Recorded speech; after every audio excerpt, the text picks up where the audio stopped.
Consider a population where 9% of the individuals display the recessive phenotype. Given that the frequency of individuals with the recessive phenotype is Q squared in a Hardy-Weinberg equilibrium, a population with 9% of individuals with the recessive phenotype Q squared, the frequency of the Q allele would be 0.3.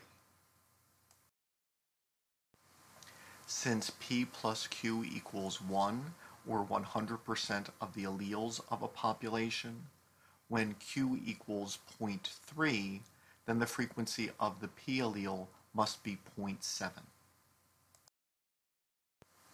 In a population where 70% of the sperm and 70% of the ova possess the dominant P allele, and 30% of the sperm and ova possess the recessive Q allele, one can calculate the frequency of individuals who are P squared, or homozygous for the P allele, who are heterozygotes, and who are Q squared, or homozygous for the Q allele.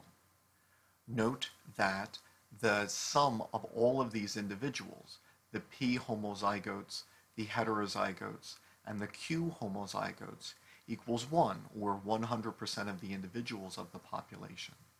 Just as P plus Q equals 1, the frequency of these two alleles equals the sum of all of the alleles of the population.